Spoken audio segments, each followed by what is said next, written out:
Bismillahirrahmanirrahim. Assalamualaikum warahmatullahi wabarakatuh. Kami dari kelompok 5 kelas 12 MIPA 2. Kali ini kami akan memperkenalkan diri kami masing-masing. Saya atas nama Putri Juliarti. Dan nama saya Nur Adam Pangeran. Saya atas nama Muhammad Firman Al-Ayubi. Saya atas nama Muhammad Aril Al-Asar.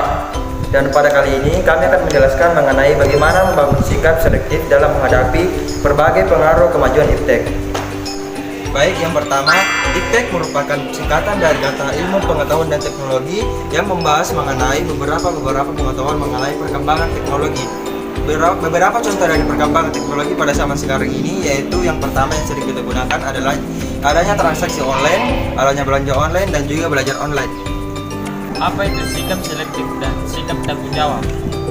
Sikap selektif adalah sikap untuk memiliki dan menentukan alternatif yang terbaik bagi kehidupan diri, lingkungan, masyarakat, dan lain-lain sebagainya. Sedangkan rasa tanggung jawab berarti seseorang harus sadar bahwa iptek yang dipergunakan itu dapat dipertanggungjawabkan kebenarannya. Bagaimana iptek dalam bidang agama dan etika dan tujuan pengembangan iptek secara matematis?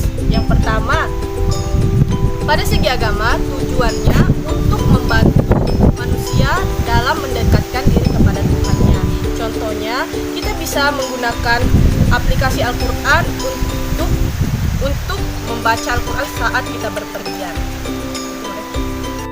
Sedangkan tujuannya untuk membantu umat manusia dalam menjalankan tugasnya membangun alam semesta ciptaan Tuhan. Dalam perkembangan teknologi akan diciptakan berbagai perangkat yang dapat mempermudah manusia dalam menjalankan aktivitas kehidupan di muka bumi.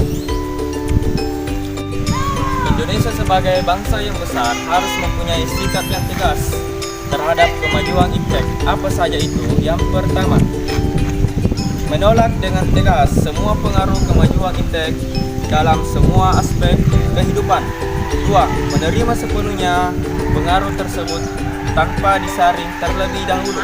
3. Bersikap selektif terhadap pengaruh tersebut, yang artinya kita mengambil hal positifnya saja tanpa adanya tujuan untuk memakai ataupun menyalahgunakannya dalam hal negatif. Bagaimana sikap selektif terhadap pengaruh kemajuan iptek di bidang politik? Yaitu ada 4 hal yang harus dikedepankan pada saat ini dalam bidang politik, yaitu demokratisasi, kebebasan, keterbukaan, dan hak asasi manusia. Sikap selektif dalam menghadapi perkembangan iptek adalah yang pertama, menggunakan media sosial dengan bijak tanpa menyebabkan ataupun mengambil isu yang tidak benar ataupun menghujat dalam masalah politik. 2. Tidak mudah terpengaruh dengan berita hoaks mengenai politik yang terbesar melalui media sosial. Jadi, apabila teman-teman mendapatkan suatu berita yang belum pasti kebenarannya, telusuri terlebih dahulu. Baik, yang kedua adalah sikap selektif terhadap pengaruh perkembangan iptek di bidang ekonomi.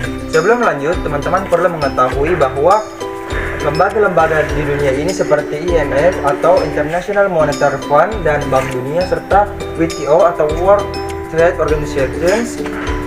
Organization belum tentu sepenuhnya memihak kepada kita atau memberikan banyak manfaat kepada negara kita. Jadi dengan kata lain, Indonesia belum mendapatkan beberapa banyak manfaat dari adanya lembaga-lembaga tersebut.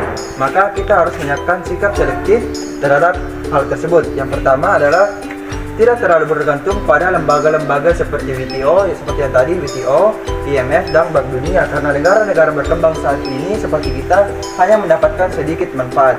Kemudian yang kedua, industri-industri haruslah menggunakan bahan baku dari negara dalam atau negara kita sendiri tanpa adanya membeli barang-barang luar. Jadi Indonesia bisa dikenal sebagai barang yang tidak bergantung dari barang luar negeri.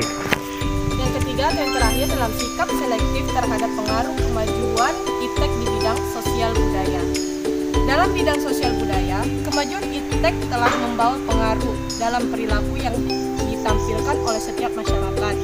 Contohnya, 1. Menjadi sebuah individu teknologi yang dimana terbuka akan segala macam inovasi dan juga perubahan. Yang kedua, menjadi sebuah individu yang dimana dapat memanfaatkan segala matang kegunaan dari ilmu pengetahuan dan juga teknologi. Dan yang ketiga, menjadi sebuah individu yang dimana menghargai dan juga menghormati segala macam hak asasi manusia. Baik, jadi dapat disimpulkan bahwa iptek merupakan tingkatan dari ilmu pengetahuan teknologi yang membahas mengenai ruang lingkup teknologi yang sering kita gunakan pada saat ini. Jadi di setiap bidang tentunya pasti ada dampak positif dan dampak negatif dari penggunaan teknologi. Jadi contoh dari salah satu dampak positif yang pertama adanya sosial media. Jadi kita mudah mendapatkan beberapa informasi sehingga kita sudah tidak ada alasan bahwa kita sudah ketinggalan berita. Kemudian di sisi lain tentunya pasti ada dampak negatif dari hal tersebut. Contohnya yaitu kita pasti mudah mengalami cekcok antara sesama teman saat menggunakan sosial media atau adanya saling membuli sesama teman sosial media.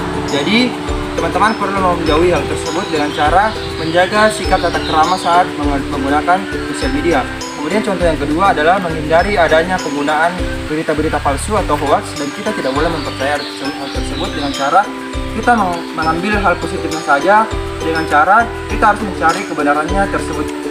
Yang ketiga adalah kita tidak boleh bermaksud ataupun bertujuan untuk mengunjungi situs-situs dewasa, karena itu merupakan contoh sikap ataupun contoh perilaku yang akan menjerumuskan kita ke dalam hal-hal negatif. Baik, itulah beberapa kesimpulan dari mengenai perkembangan ilmu teknologi mengenai dampak positif dan dampak negatifnya. Semoga teman-teman dapat menghindari hal-hal negatif tersebut dan dapat memperlakukan hal positifnya dengan baik. Itulah hasil presentasi dari kelompok kami. Sekian dan terima kasih. Assalamualaikum warahmatullahi wabarakatuh.